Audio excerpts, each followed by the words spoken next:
Hey guys, I'm Max Steinberg, and this is my brother Danny Steinberg, and we are partners at SaberSim and DFS professionals. This video is the third video in our four-part course on beating daily fantasy basketball in 2019. In the first video, Danny and I walked through the basics of SaberSim's three-step lineup building process to show you how to build better basketball lineups faster. If you haven't seen that yet, I check it out as it's the fastest way to get up to speed on the fundamentals of daily fantasy basketball. In the last video, we went deep into the first step of the three-step process and showed you how we adjust point and ownership projections. If there's one part of the process you want to focus more on, then going out of order is fine, but otherwise I'd recommend starting from the beginning. In this video, we'll break down in detail the second step of the process, showing you how we dial in the build settings, specifically our three sliders, to produce strong lineups for each of the common contest types. And at the end of it, you'll know what strong lineups look like for each contest type and how to quickly tweak the settings to have SaberSim build them for you. Yeah, so traditional lineup optimizers have their own settings screen with many similar options as SaberSim, but fundamentally they work very differently than ours. SaberSim uses factors such as correlations between players, projected ownership, and actual upside found in our simulations to make optimal lineups for any given tournament.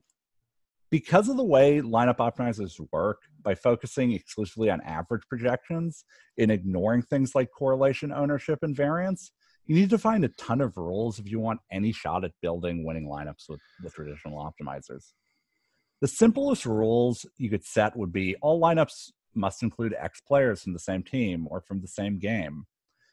And a lot of traditional optimizers use those sort of rules, but that misses a ton of nuance and frankly won't lead to good results. You can spend more time and make the rules more complicated by specifying positions or defining all kinds of groups of specific players or things like that. But even with all the time in the world, which none of us have, you simply aren't going to come close to capturing the nuance of a sports like basketball with simple rules like that.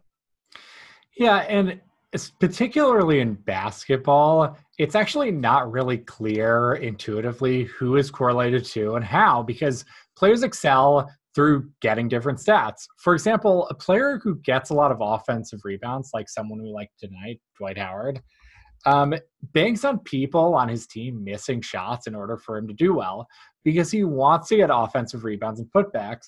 So you can see Dwight Howard is actually reverse correlated to someone like LeBron James, who's obviously the strongest offensive player in the Lakers, because he's banking on LeBron James basically missing shots and LeBron James assists missing as well for him to get those offensive rebounds and putbacks. He's kind of like a selfish player. This is contrasting to someone like Damian Lillard and a lot of point guards you'll see. They get a lot of assists, and players who get a lot of assists are usually correlated pretty decently with players on his same team. So you can see Damian Lillard is actually correlated to both Rodney Hood and CJ McCollum. And that being said, basketball compared to football and baseball, the correlations are not that high, but obviously in GPPs, we want every edger can get. So sort of making sure these are accurate is going to help us a lot. So if you use these rules of thumb, saying that you want at least three people on the same team, like you can actually find here, but as we will tell you later, we don't really use them, or avoid people on the opposite teams or anything like that, you're going to end up missing just a ton of nuance and possibly make lineups that have mistakes that are using players who reverse correlate each other because you're requiring them to be in your lineup, even though they shouldn't be. Yeah, and you're just going to get flat out wrong a lot. Like, I couldn't have guessed that Dwight Howard would be that reverse correlated to LeBron James. I wouldn't have guessed that Damian Lillard and CJ McCollum are positively correlated. And the beauty of SaberSim is that because we take a fundamentally different approach by building everything on top of our simulator, you don't need to use rules of thumb. We crunch the numbers for you, and we do a better job than nearly anybody could by hand. For every game that is happening on any given night, we use historical data and go play by play and crunch a bunch of numbers, use a machine learning algorithm, and project out every game on a play by play level. Simulate that game and then simulate that game again thousands and thousands of times. And what that does is it gives us a lot of interesting statistics on these players, and some really important ones too. One is range of outcomes for a player. So Rather than rely exclusively on average projections or intuition that one player has a high floor and another has a high ceiling, we're able to accurately see how a player's performance can truly vary for any given game and capture how much upside they have. Like, we can see how many games did Damian Lillard have 70 fantasy points in our simulation? How many times did he have 65? We have these actual numbers. Yeah, that's really important in GPPs. Yeah, totally. And we also measure how strongly players are correlated to each other. This isn't just these players are positively correlated thing. This is us defining the strength of each relationship so that we can properly weight them, because no two combinations of players is going to be exactly the same.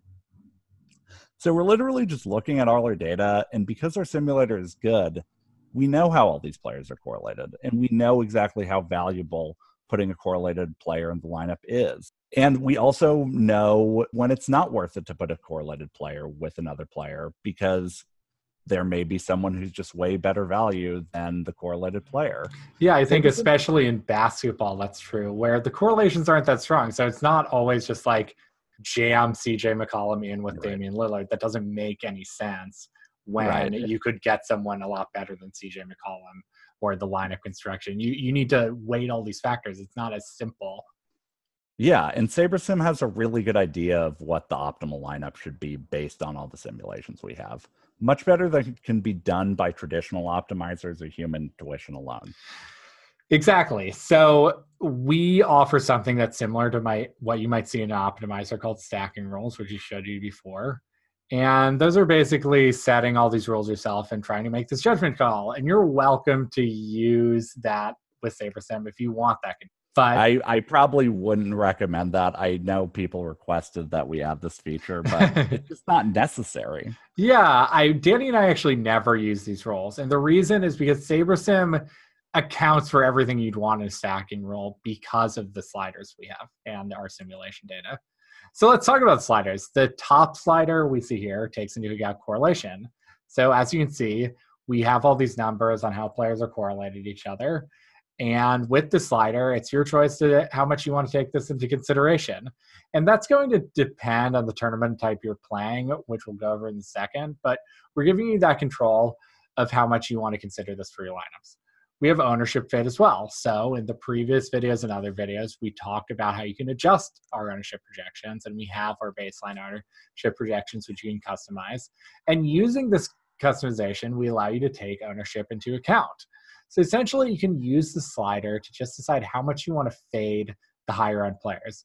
You can set this to very high, and your lineups are going to fade high end players quite a bit. You can also set this very low, or even set this to negative, which we'll get to in a bit, which actually can be valuable. And that can actually be beneficial for cash games. Lastly, smart diversity, which is probably our most important and most advanced slider. It's our way of diversifying lineups using our simulations that will allow you to actually capture the natural upside of certain players by using just a few simulations to build some of your lineups depending how high this is set. And this is a really cool feature. It is something that's specifically important, making a lot of lineups and GPPs, because it will allow you to get the diversification you want, but actually capture the real upside of these players, which is obviously as important in GPPs. I also have a video where we go deeper into the technical side about how smart diversity works, if that's something you're curious about. So those are the sliders in general. Okay, so now let's talk about how to change the sliders based on the specific game types you're going to be playing in. So the first thing to point out is that we've preloaded the app with default settings, so you can trust you're getting a strong foundation to build on out of the box. We always recommend dialing the settings into the specific slate and contest you're playing, but leaving them at the default is a good way to get started. So let's quickly go over some of the basic settings. Right. So let's look at contests as well. So let's say you are a tournament player, right? And you want to play something like this Wednesday pick and roll on FanDuel. That's a 20 entry max that has a decent amount of prize pool in first, right? So that is going to be something that we call a large slate GPP. And so we have some default settings here. And in basketball, and this was going to be different than baseball and football, where the default settings are going to be different when we're going to actually use high correlation. We have the default settings for correlation at low, because even if you're considering the correlations, it's not going to matter as much as another sport. But in general, and like we said, you can adjust these however you want. We're going to set this to a higher setting, maybe moderate or even high. Right? Yeah, and so the really top-heavy tournaments may have like 25 or 30% of the prize pool to first. This one, the example Max used, it only had 10%. So it definitely makes sense not to use just a huge amount of correlation necessarily. Right, exactly. But if it's the more, basically the rules of thumb is the more top heavy a tournament is, the more you sort of want to make all these sliders go to the right. Yes. Right. And I think especially if you're playing a low stakes tournament, we usually keep ownership faded low, because if you're playing a low stakes tournament, you're basically banking on, and rightfully so, that the good plays actually aren't going to be that high owned. As high owned as a bigger stakes tournament. And so you can sort of just keep this low and rely on your own projection adjustments and the lineup builder to just do this. Just make you profitable. So contests I play in, I often put ownership faded high because I'm playing with the sharp players. But hopefully if you're using good game selections, you don't have to put ownership faded really high, because as Max said, you're hoping that the good plays aren't going to be as owned. Right. And I think also smart diversity, I would always lean towards making this higher than normal in GPPs, just because it's going to give you a wider array of players, and use our simulation data to find those high upside players from every few simulations. So this is something you can lean on to be higher than normal as well. Yeah, it's kind of a great way to lower your risk with not lowering your ROI, basically. Right, which is actually really hard to do. Really, really hard to do. Saber actually does that, which is amazing. So let's talk about cash games. So these are going to be like 50-50s. These are going to be like head-to-heads. These are going to be like double ups. And these are basically tournaments where you're just trying to beat half the field, just trying to eke out a win against half the field. And basically there's no difference between getting first place and getting 8,000th place in this double up, for example. Right. And so, as you can see, the default settings for this are very, very different. First of all, correlation, we have a neutral. We actually don't necessarily want players who are correlated. We want to maximize for just beating half the field. So we don't want to try to make lineups that are going to finish really high. We just want lineups that are just going to be low variance and as low variance as possible, that sort of match the field, which is why we have ownership fade at negative. We actually sort of want to match the field when possible and make sure that our edges are coming with just the plays that make sense, and sort of make sure that we're with everybody else actually enough, so we're with them enough to barely eke it out. Yeah, and there's even an argument for making correlation a little negative, because you kind of want, if one player in your team does really good, it doesn't really matter if another player does a little bad. So using reverse correlated players actually does make sense. Yeah, so you can actually, and then smart diversity, we don't want diversity. We just want our very best lineup. So we want to consider the average. This is where we actually want to consider average projection. And that's when you're going to want to just set the setting at very low and make sure that it's considering a wide range of sims and the best average place. And then lastly, let's just get into satellites. So as you can see, smart diversity is very high. And as we said, as the tournaments get more top heavy, you sort of want to make these sliders go to the right. We have ownership fade and more moderate, and we have correlation low. And again, this is something where you can set to higher if you want to take this more into account. And for especially a satellite that might be really big, and let's see if I can find one here. Like a satellite to the alley-oop, which literally has one ticket and 2,000 entries.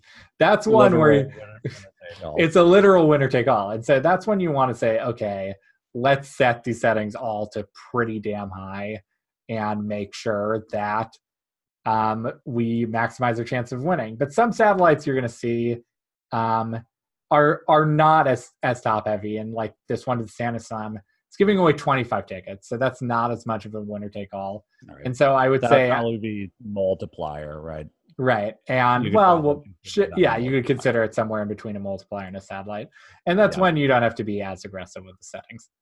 So in general, we give you these default settings, but we also, give you can use your own discretion to easily adjust these sliders to the way you want. So let's say we were playing this 20 entry max pick and roll, which I actually can't play because it's $2 entry, but you should certainly play it. It's one of the softest tournaments on FanDuel. We're probably going to set smart diversity to a little higher than this, keep our ownership theta low, and set the correlation to moderate to make sure that we're accounting for that a little bit. And I think these are going to be good settings for a tournament like this.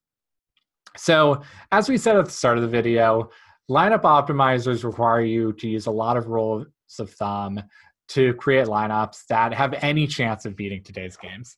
And it's in your hands to try to get everything exactly right. So you can control a lot of things, and you need to, because these lineup optimizers are optimized on average projections. It's not going to optimize on the things that matter.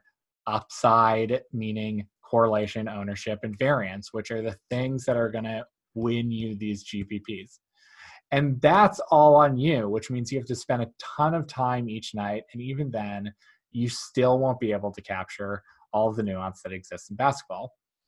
With SaberSim, we leverage our simulation data to do a lot of that work for you so that you can build better lineups in less time, much less time.